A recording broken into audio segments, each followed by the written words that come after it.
So, we talked about graphing a linear inequality. Now we're going to talk about graphing a system of linear, which means we have more than one. So we can do this with, we've had systems of linear equations. We talked about those right here. We use the substitution or elimination method. We could graph them, but substitution and elimination gives us more exact answers. So we can take two linear inequalities and make a system out of those. So looking at this, we have to say we've got to have ordered pairs that satisfy each inequality in the system. So much like we had an instance where we could shade a portion of the graph to say, hey, everything over here will make this right. Now we've got to find out where do the shaded areas that overlap go. So the best way to talk about this is just to get into an example. So let's say we have a system.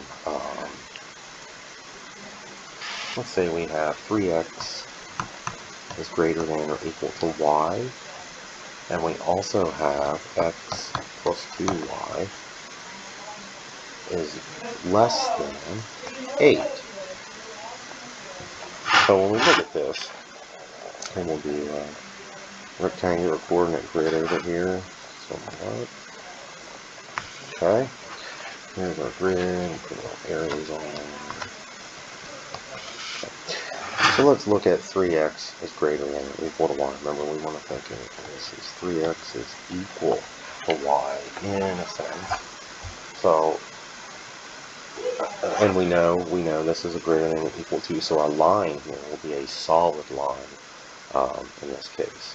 So what happens here? Well, if we want to do by intercepts and we say x is equal to 0, we get 0 equals y. So we know y is equal, but when y is equal to 0, x is equal to 0. So we're looking at a situation where this line passes through the origin somehow. So if we can't do it by intercepts, we can do it by saying, what if x is equal to 1? What if x is equal to 2? What does that imply? So let's say x is equal to 2. Well, then we'll get 3 times 2 is equal to y, essentially. 6 is equal to y. So when we look at this, we can say, okay, when x is 2, y is 6. So if we go over on 2 on the x, 1, 2, 3, 4, 5, we'll have here at the top, there's our 2, 6. Okay. Now let's look at the other equation we have. We have x plus 2y, or I'm sorry, the same equation that we have. We got to find our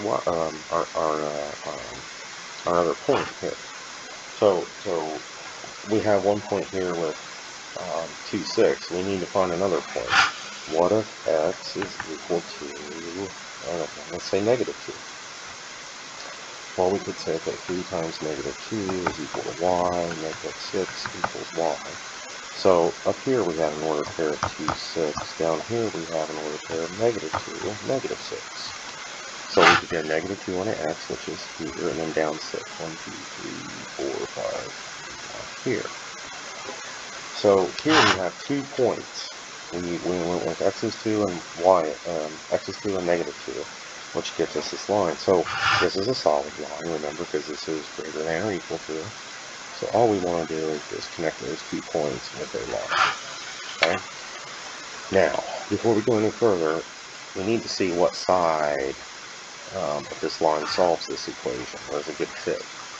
We can't use the origin because the line passes through the origin. So if we look at 3x is greater than or equal to y, well, we want to pick a point. Let's pick this point. That would be, what is that, 1, 2. So we're going to look at point 1, 2 and say, okay, 3 times 1 is greater than or equal to 2.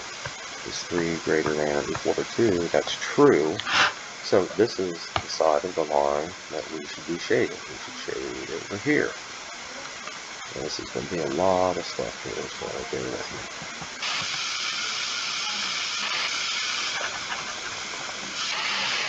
me. Okay, something like that. Alright, now that's the first one. That's 3x is greater than or equal to y. Now let's look at the second one. X plus 2y is less than 8. Well, the first thing we should recognize is this will be a dotted line because it's less than. There is no equal to in it. So if we take this and say, okay, x plus 2y is less than 8. Well, we want to rewrite that into really, what am I going to do this? X plus 2y is equal to 8, just for drawing our line. So now, what if x is equal to 0? So we got 0 plus 2y equals 8, y is equal to 4. So we have a point when x is 0, we go up to 1, 2, 3, 4 on the y, and there's a point. So let's look at what happens when y is 0. Well, when y is 0, we get x plus 2 times 0 equals 8. X is equal to 8.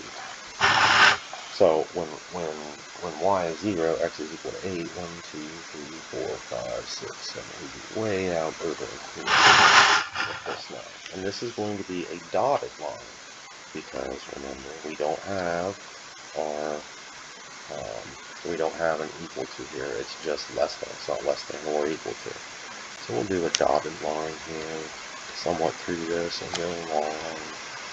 We'll say, okay, there's that line. So there we have that. Now we need to look at this second line and say, hey, where's the overlap in this one? What side of this line makes this equation or inequality true?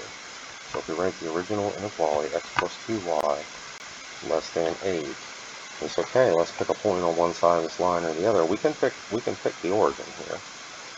So let's pick the origin. So if we go to 0, 0, we're looking at 0 plus 2 times 0 is less than 8. 0 plus 0 is less than 8. That's true. So we know the side that has the origin of this line, everything below this, will be the side that we shade. So let's see how this works on the Microsoft whiteboard here. Let's pick another color. Let's pick a red. Maybe. So what we end up doing is shading everything below this line.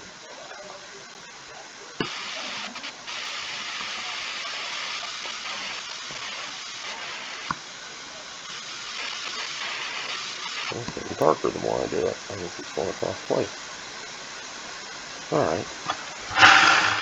So what this tells us and what this means to us is if we want to look and say, hey, what's the solution to this whole system?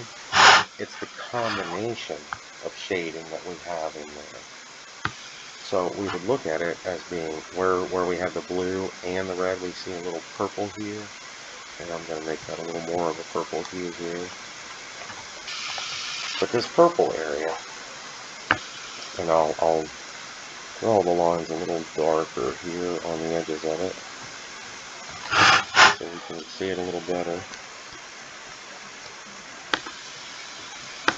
Everything in this purple area, this section here, this is the answer, or this is an answer. Everything in here satisfies this whole solution. So basically we're looking at the parts that make each individual inequality true. Wherever they overlap is our answer. So hopefully this helps with solving systems of linear inequalities by graphing them. And I'll be back again with another video. Have a good day. Bye.